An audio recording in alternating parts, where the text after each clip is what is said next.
This is a reading to try to figure out who's committing the smiley face murders.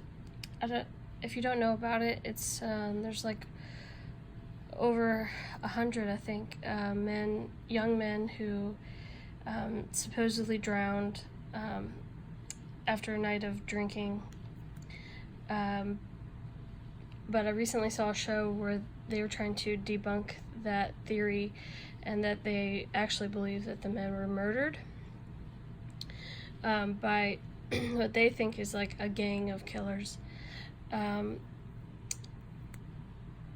What's interesting is that what this reading shows is that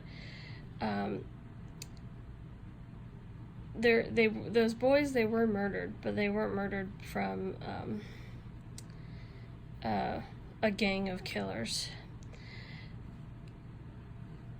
What I see is going on is that they're being abducted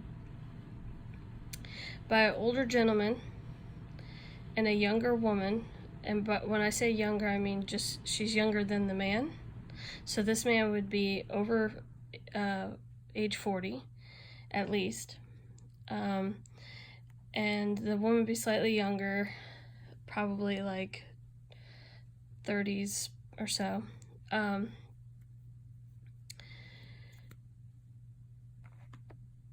From what I got from the cards is that these two people, which are represented here, king and queen, is that they're most likely married to each other.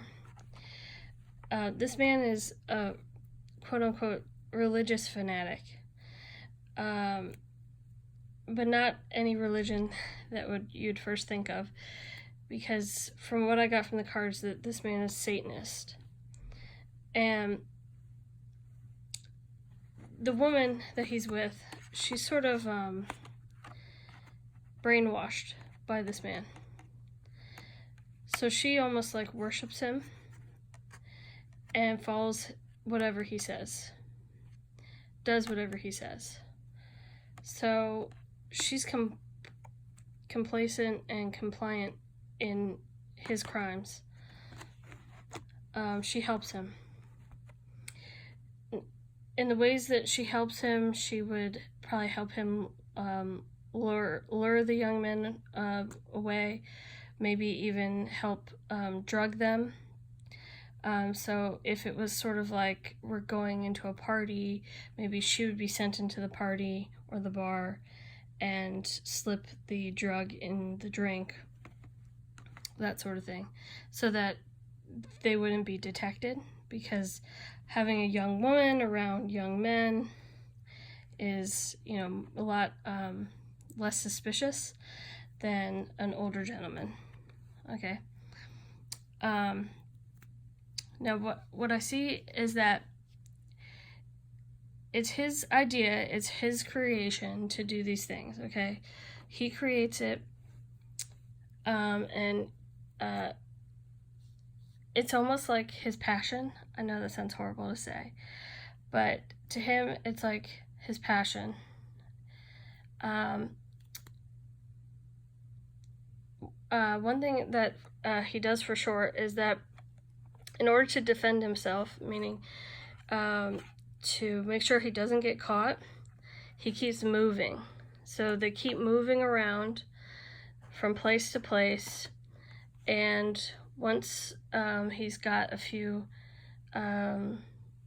victims, I guess, he looks for an appropriate place to go next. And what these murders are satanic rituals. And the reason that they hold the boys, as you can see here, they take the boys back to their home, or wherever they're staying. I feel like their home is probably a mobile home or something like, or RV or something like that, where they're moving from place to place. And they probably park their mobile home or RV in secluded places where people wouldn't find them or wouldn't think to look there.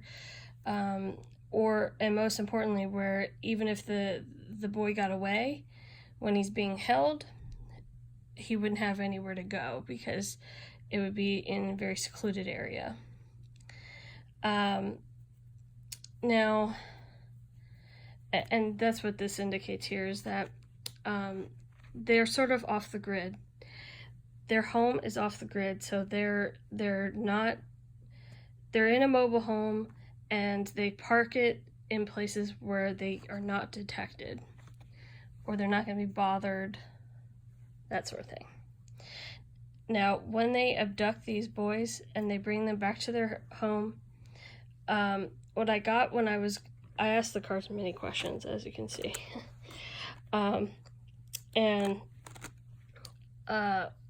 What I got was that they keep them drugged up for majority of the time, either drunk or drugged, in order to keep them disoriented and not know where they are, but also to keep them from running away. So they'll keep them, drugged or drunk, so that, like, they're too effed up to run away, or they're so disoriented they don't know where they are. Or even if they did get away, like, they would be so messed up that they wouldn't know, like, what to do, where they were, that sort of thing, so that they'd be able to catch them again easily. The reason why they keep them for so long, it has something to do with the rituals that they do, and what I got was that it had something to do with the moon. So whatever, if they had to, like, kill them on a full moon, or whatever stuff like that, that's why they keep them. So that would be one thing for, I guess, investigators to look into, is if these boys were, if it seemed like they were murdered on or around a full moon or something like that. I don't know if that would really give you a whole lot of information, but there's that. What I got was that part of the reason why this man does the smiley face, that he's writing the smiley face, is, I think he kind of probably thinks of it as his calling card a little bit, but also, like, what I got was that he likes to create confusion and, like, chaos. So by doing the smiley face, and I guess making them different, and I guess maybe choosing something that can be easily replicated, like creating like an urban legend type thing, where maybe there's other people could go and draw a smiley face, like, just as, like, copycat or something. That's part of the reason why he does that, in order to create confusion and chaos, and sort of almost create the urban legend myth type thing, which he was obviously very successful in doing, in order to protect himself. So to take the attention away from himself, he created that. Trying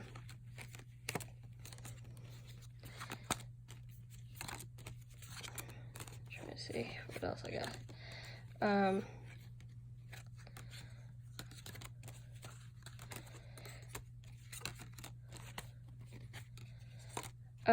So, I asked the cards, like, what, if they could tell me anything about this person, about this guy. Here's the things that I got. Number one, he's very intelligent, very well educated. He's a master manipulator, so he would be very charming, come off very nice, probably would not strike you as being somebody that like would be capable of murder. Knows exactly like the right thing to say, when to say it. Basically your classic like psychopath or narcissist type of personality, where it's not very easily detectable.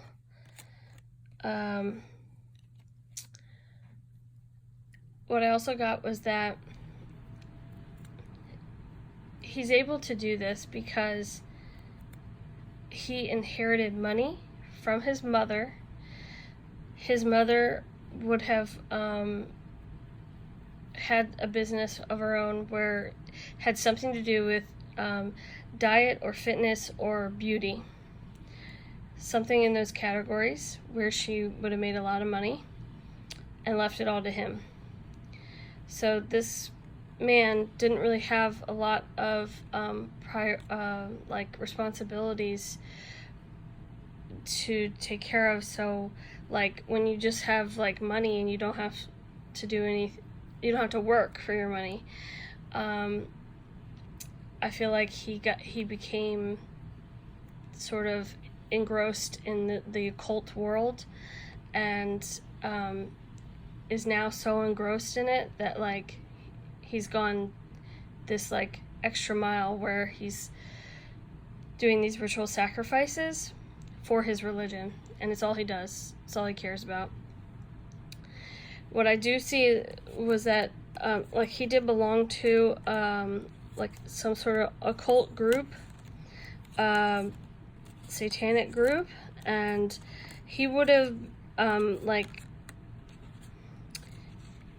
asked or pressed people to do this with him, like the actual sacrifices. And what I got was that like people were not interested in like actually committing murder.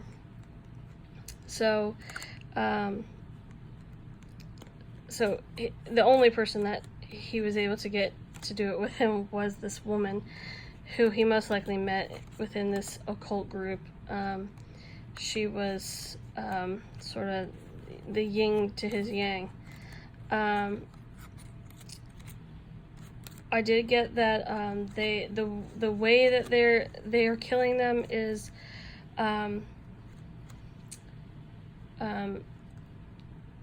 through some sort of like suffocation, which wouldn't leave too many marks on them. You know, mostly.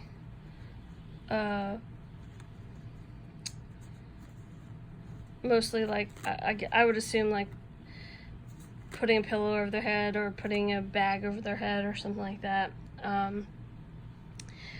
If there's any sort of like trauma to the body, that would have like occurred either like while they're just like trauma would have been like something that happened like while they were being held in captivity.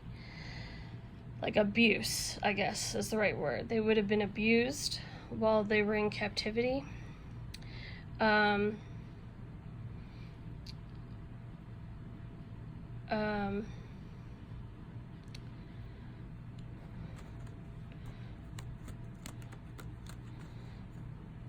to think what else.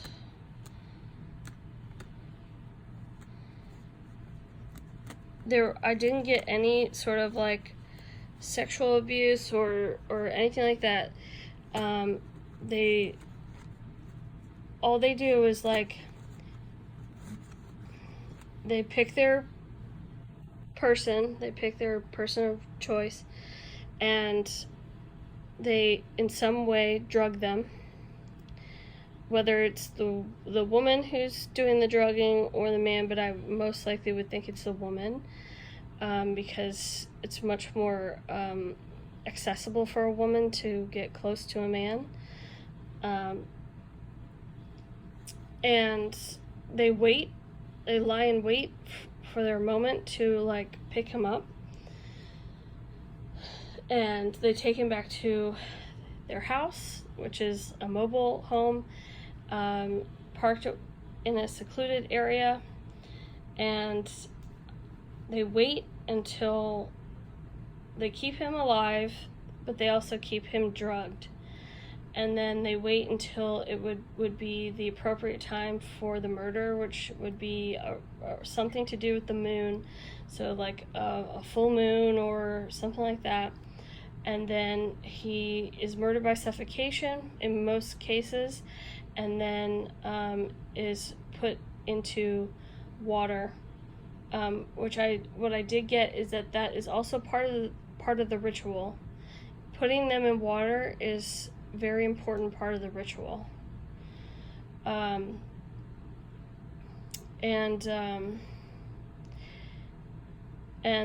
most likely, like, they'll stick around for maybe a few victims in the same area, general area, and then they move on to the next place because they don't want to be caught.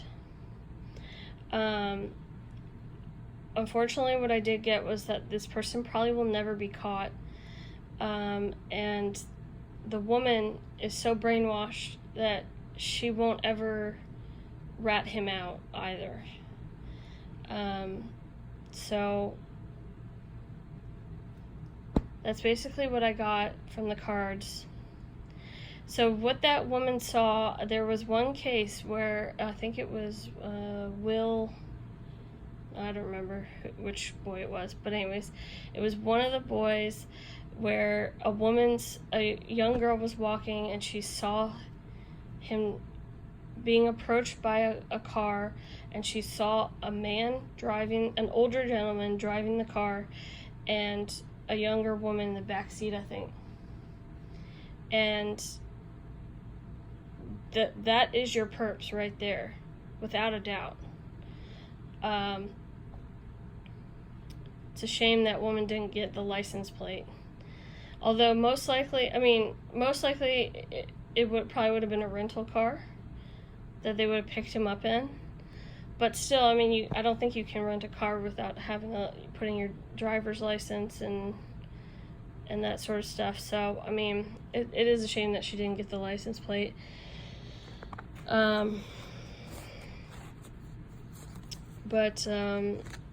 Yeah, so, I mean, basically, if I could give any advice to, police is,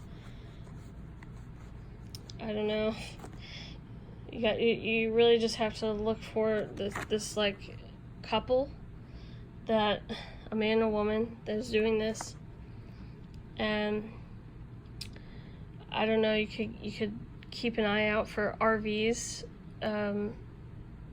but my initial thought, my initial feeling on it is that they park their RV like far out of town, like in the woods, like where like nobody would know where they are.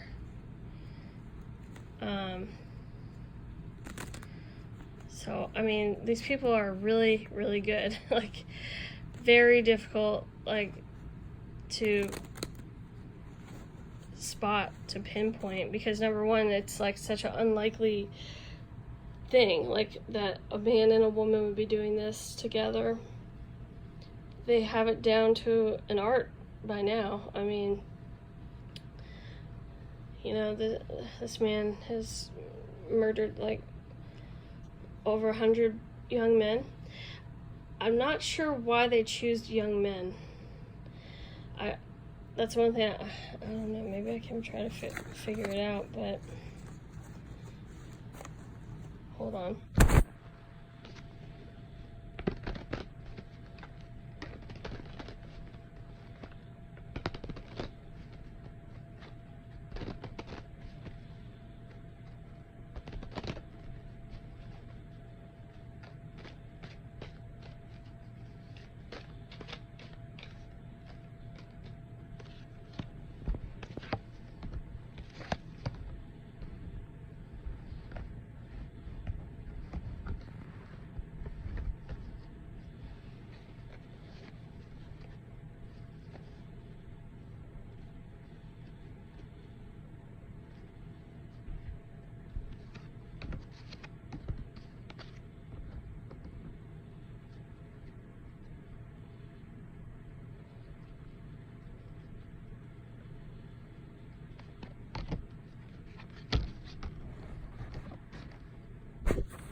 I don't know. The cards aren't really telling me why they choose young men.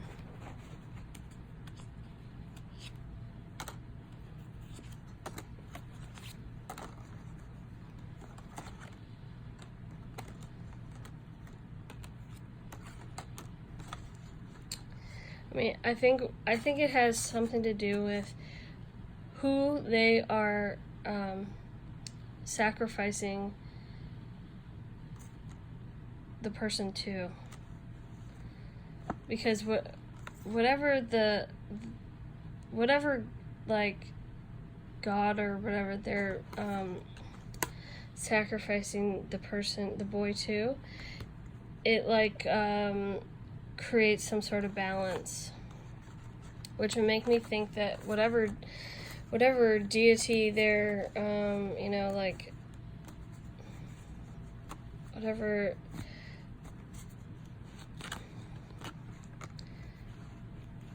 I don't know much about, you know, Satanism and like who you're supposed to sacrifice to. I don't know. It's something to do like that, where like the boy is what is wanted to be sacrificed, and like they're, I don't know. I don't get it, but sorry. I'm trying to explain it and I don't understand it. So, yeah, anyways, I guess that's all I can say is it's a man and a woman. I hope maybe, hopefully someday somebody can catch them. It's certainly not a gang of people, though. As enticing as that story is, it's not. Alright, hope you like this, and let me know if you like personal reading, and take care of yourself.